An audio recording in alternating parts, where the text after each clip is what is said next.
Hi, folks. I was thinking about a question today. I've talked a little bit about antinatalism before, so I wanted to explore the idea of why there are so few people that believe that human life probably shouldn't continue in the form that it is now, at least. It's kind of a simple question if you look at biology, especially evolutionary biology. We need mutation, we need difference in order for things to progress, for things to evolve. And we also need those genes or those ideas, if you want to call them memes, to be passed on to the next generation, whether it's biologically through reproduction, or we need the idea to be enacted or appreciated by a number of people in order for that idea to move forward. So antinatalism, of course, just those of you probably already know, but who are not familiar with the term, is simply the idea that human life, sentient in general, includes more suffering than joy when you look at it over a lifespan, when you include death and suffering and old age. So therefore, the net benefit of being alive doesn't outweigh the suffering. So therefore, it would be better not to have been.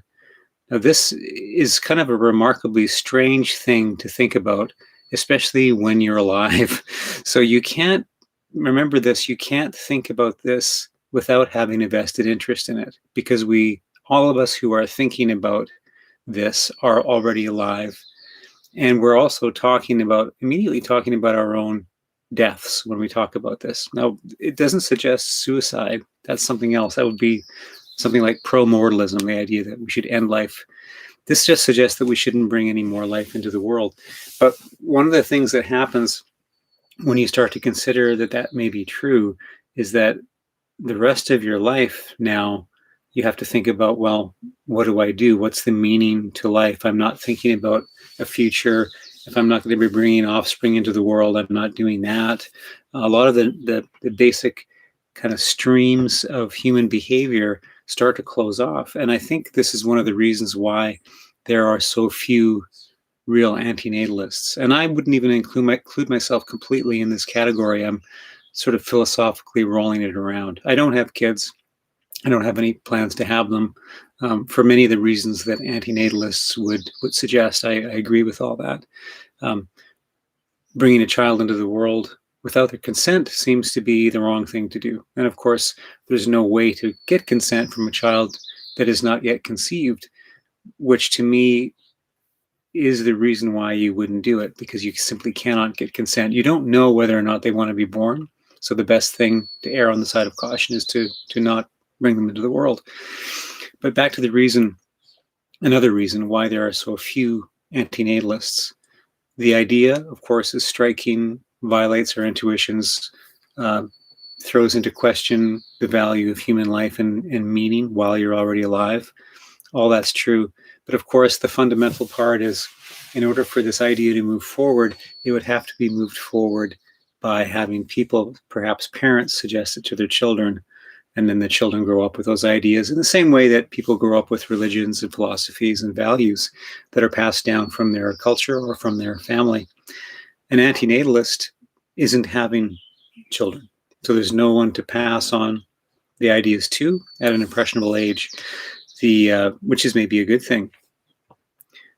The only way to pass on the ideas then would be to have conversations with people who are already alive, many of whom already have children, sunk costs, vested interests, and a lot of resistance to even considering these ideas, because they feel bad, because they feel like they've done something wrong if they already have children, and they're kind of violating the ideas behind antinatalism. So that's why I think the case is there an answer to this? I don't really think there is an answer to it. And again, I'm not suggesting or even particularly care whether antinatalism is adopted by the larger society. It's not really for me to say, but this is just a short video to explain partly why people have the resistances they have. And if you're arguing with somebody or talking to somebody about antinatalism, you can expect a lot of resistance. Again, not because it's logically inconsistent. antinatalism is actually, I think, very consistent logically. It's because it's emotionally extremely difficult to deal with. And just one more note I would say for those who are already antinatalists, it can sound like, and maybe even sometimes feel a little bit depressing to consider this, but think about it this way. We've got this one life, we're here, we've got this one life to live. We're not bringing more children into the world. We're not trying to create structures that last for thousands of years, probably, right? An antinatalist wouldn't be probably thinking about that. So then the thing we can do is learn to appreciate life as it is for as long as it lasts. We would hope everybody would be able to do that. But particularly for someone that doesn't have any long-range plans, living your best life here while you're here becomes even more important. So that's something to think about, and how would be another interesting question. So if you have ways of living the most interesting and appreciative life you can, let me know in the comments below, and I wish you the best.